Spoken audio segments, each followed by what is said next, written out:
পশ্চিমবঙ্গ কি পশ্চিমবঙ্গেই আছে নাকি বাংলাদেশ হয়ে গেছে? সরকারের দায়িত্ব হচ্ছে শান্তি শৃঙ্খলা বজায় রাখা।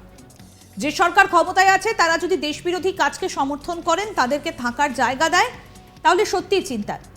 এইভাবে পশ্চিমবঙ্গ কতদিন ভারতের সঙ্গে থাকবে, যা সত্যি যথেষ্ট চিন্তার বিষয়। বিজেপি নেতার এই প্রশ্নে নতুন করে জল্পনা তৈরি হয়েছে। যিনি এই মন্তব্যটা করেছেন তিনি আর কেউ নন, বিজেপি সাংসদ দিলীপ ঘোষ। বিরোধীরা বারবার অভিযোগ করেছেন যে বাংলা নাকি জঙ্গিদের আতুরঘরে পরিণত হয়েছে।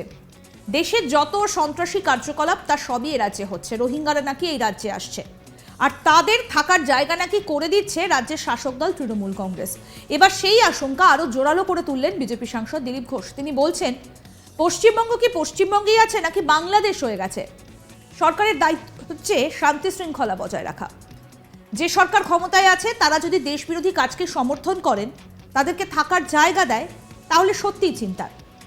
এইভাবে পশ্চিমবঙ্গ কতদিন ভারতের সঙ্গে থাকবে, এটা কিন্তু যথেষ্টই চিন্তার কারণ। কি বলছেন বিজেপি সাংসদ দিলীপ ঘোষ, শোনাই আপনাদের।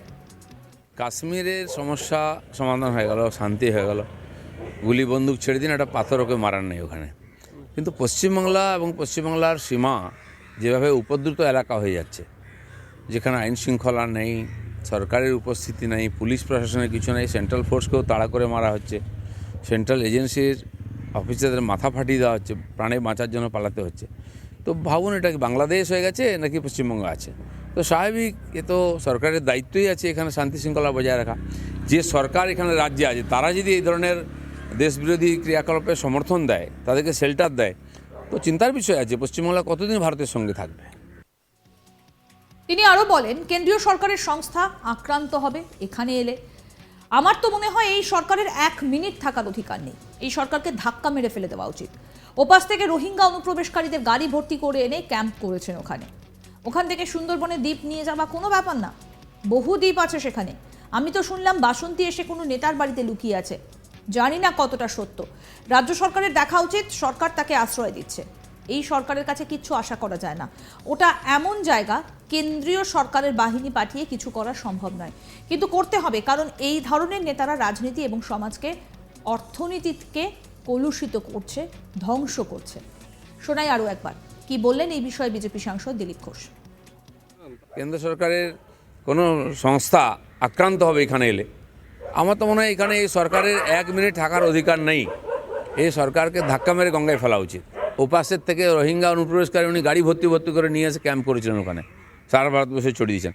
সেটা ওখান থেকে সুন্দরবনের ভেতর দিয়ে যাওয়া খুব বড় ব্যাপার নেই। বহু দ্বীপ আছে জনশূন্য। আমি তো শুনলাম বাসন্তী এসে কোনো এক নেতার বাড়িতে লুকিয়ে আছে। জানি না কতটা সত্য। সরকারের দেখা উচিত, রাজ্য সরকার তাকে শেল্টার দিচ্ছে। কোনো বিতর্কিত ব্যক্তির বাড়িতে যদি সিবিআই যায়, তাকে অ্যারেস্ট করা হয়, অফিসারদের, পুলিশ অফিসারকে জিজ্ঞাসাবাদ করতে গেলে, তো এই সরকারের কাছ থেকে কোনো আশা করা যায় না। আর ওটা এমন জায়গা, সেখানে কেন্দ্র সরকারের বাহিনী পাঠিয়ে কিছু করা অত সহজ নয়, কিন্তু করতে হবে দেশের স্বার্থে। নাহলে এই ধরনের যারা দেশবিরোধী, সমাজবিরোধী যে লোকেরা, তারা আজকে পশ্চিমবাংলায় দাপিয়ে বেড়েছে, পশ্চিমবাংলার অর্থনীতিকে, পশ্চিমবাংলার রাজনীতিকে কলুষিত করছে। যত ভোট এগিয়ে আসছে ততই যেন এই রাজনৈতিক টানাপোড়েন বাড়ছে। পশ্চিমবঙ্গ কি পশ্চিমবঙ্গেই আছে নাকি বাংলাদেশ হয়ে গেছে? সরকারের দায়িত্ব হচ্ছে শান্তি শৃঙ্খলা বজায় রাখা। যে সরকার ক্ষমতায় আছে তারা যদি দেশবিরোধী কাজকে সমর্থন করেন, তাদেরকে থাকার জায়গা দেয়, তাহলে সত্যিই চিন্তার। এইভাবে পশ্চিমবঙ্গ কতদিন ভারতের সঙ্গে থাকবে, যেটা সত্যি যথেষ্ট চিন্তার বিষয়। বিজেপি নেতার এই প্রশ্নে নতুন করে জল্পনা তৈরি হয়েছে। এই মন্তব্য যিনি করছেন তিনি আর কেউ নন, বিজেপি সাংসদ দিলীপ ঘোষ। বিরোধীরা বারবার অভিযোগ করছেন যে বাংলা নাকি জঙ্গিদের আতুরঘরে পরিণত হয়েছে। দেশের যত সন্ত্রাসী কার্যকলাপ তার সবই এ রাজ্যে হচ্ছে। রোহিঙ্গারা নাকি এই রাজ্যে আসছে, আর তাদের থাকার জায়গা নাকি করে দিচ্ছে রাজ্যের শাসক দল তৃণমূল কংগ্রেস। এবার সেই আশঙ্কাকে আরও জোরালো করে তুললেন বিজেপি সাংসদ দিলীপ ঘোষ। তিনি বলছেন, পশ্চিমবঙ্গ কি পশ্চিমবঙ্গেই আছে নাকি বাংলাদেশ হয়ে গেছে? সরকারের দায়িত্ব হচ্ছে শান্তি শৃঙ্খলা বজায় রাখা। যে সরকার ক্ষমতায় আছে তারা যদি দেশবিরোধী কাজকে সমর্থন করেন, তাদেরকে জায়গা দেন থাকার, তাহলে সত্যিই চিন্তার। এবং দিলীপ ঘোষ আরও বলছেন যে পশ্চিমবঙ্গ কতদিন ভারতের সঙ্গে থাকবে এইভাবে, যেটা সত্যিই যথেষ্ট চিন্তার বিষয়, বলছেন বিজেপি সাংসদ দিলীপ ঘোষ। আসুন শুনি আমাদের প্রতিনিধি কি প্রতিবেদন তুলে ধরলেন। বিজেপি এমপি দিলীপ ঘোষের বিস্ফোরক দাবি, দিলীপ ঘোষ বলছেন পশ্চিমবঙ্গে যে বর্ডার এরিয়াগুলো রয়েছে সেগুলো উপদ্রুত এরিয়ায় পরিণত হয়েছে এবং সেই সমস্ত এরিয়াতে দিন দিন যে ঘটনা ঘটছে তাতে হিন্দু সংখ্যা কমে যাওয়ার একটা সম্ভাবনা রয়েছে এবং সেখানে যেভাবে আক্রমণ হচ্ছে বা যেখানে যেভাবে মন্দির ভাঙা হচ্ছে তার পরিণতি কিন্তু সেখানে হিন্দু সংখ্যা কমে যেতে পারে। মঙ্গলবার দিন সকালবেলায় ইকো পার্কে রোজকার মতনই মর্নিং ওয়াক করতে আসেন বিজেপি এমপি দিলীপ ঘোষ।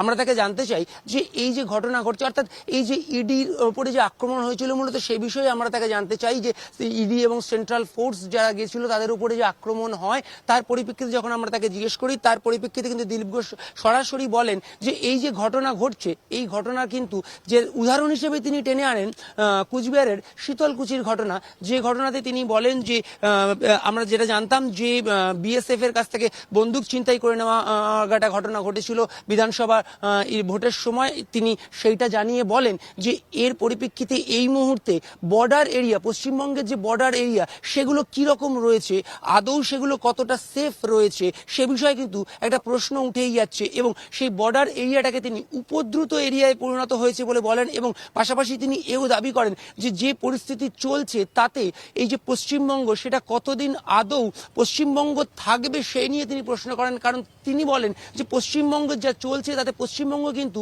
বাংলাদেশে পরিণত হয়ে যাবে বলে দিলীপ ঘোষ দাবি করেছেন এবং তিনি যেটা বলছেন যে সিএ হওয়ার কথা জানানোর পর থেকেই মূলত এই যে বর্ডার এরিয়া পশ্চিমবঙ্গের মূলত যে বর্ডার এরিয়া সেখানে যে ঘটনা ঘটছে সেখানে যেভাবে আগুন জ্বালানো হচ্ছে বা সেখানে যেভাবে হিংসার বাতাবরণ তৈরি হচ্ছে বলে দিলীপ ঘোষ দাবি করেছেন এবং তার পরিপ্রেক্ষিতে যে জিনিস সৃষ্টি হচ্ছে এবং সেখানে মন্দির ভাঙা হচ্ছে বলেও কিন্তু দিলীপ ঘোষ দাবি করেছেন করে তিনি জানাচ্ছেন যে যে পরিস্থিতি সৃষ্টি হচ্ছে তাতে যে এই এরিয়াগুলোতে হিন্দুরা একটা আতঙ্কে থাকবে এবং হিন্দু শূন্য হয়ে যেতে পারে এইরকম একটা আশঙ্কা তিনি প্রকাশ করছেন। পাশাপাশি তিনি এটাও বলছেন যে এই উপদ্রুত এরিয়াগুলোকে যদি সরকার মানে রাজ্য সরকার যদি সিকিউরিটি দিতে না পারে বা রাজ্য সরকার যদি তার আইন শৃঙ্খলা ঠিক রাখতে না পারে তাহলে রাজ্য সরকারের থাকার কোনো অর্থই হয় না। কারণ তার দাবি এই মুহূর্তে যে বর্ডার এরিয়া সেই বর্ডার এরিয়া কিন্তু উপদ্রুত এরিয়াতে পরিণত হচ্ছে এবং সেখানে নিয়মিতভাবে একটা অত্যাচারের পরিস্থিতি তৈরি হচ্ছে, সেখানে অত্যন্ত ভয়ঙ্কর একটা পরিস্থিতির সৃষ্টি হচ্ছে, পাশাপাশি সেখানে মন্দির ভেঙে দেওয়া হচ্ছে বা হিন্দুদের উপর অত্যাচার করা হচ্ছে বলেও এবং হিন্দু শূন্য হয়ে যেতে পারে বলেও তিনি মনে করছেন। এমনটাই কিন্তু বিজেপির যিনি এই মুহূর্তে এমপি অর্থাৎ রাজ্যের প্রাক্তন বিজেপির সভাপতি দিলীপ ঘোষ তিনি কিন্তু মঙ্গলবার দিন মর্নিং ওয়াক করতে এসে এমনটাই জানালেন সাংবাদিকদের প্রশ্নের উত্তরে। অরিন্দম ভট্টাচার্য, আজ তাক বাংলা, কলকাতা। ইতিমধ্যেই রাজনৈতিক তরজা একেবারে তুঙ্গে, আর কিছুদিনের মধ্যেই রয়েছে সাধারণ নির্বাচন এবং এই বছরের শুরু থেকেই যেটার যথেষ্ট পরিমাণে অনুভূত হচ্ছে এই শীতের পারদ পতনেও কিন্তু রাজনৈতিক পারদ যথেষ্ট ঊর্ধ্বমুখী। সমস্ত আপডেট পেতে আজ তাক বাংলার ইউটিউব চ্যানেল সাবস্ক্রাইব করুন, নোটিফিকেশন পেতে বেল বাটন অপশন প্রেস করুন, এই ভিডিও সম্পর্কে আপনাদের মতামত জানান, কমেন্ট করুন, শেয়ার করুন, হোয়াটসঅ্যাপে ফলো করুন আজ তাক বাংলা।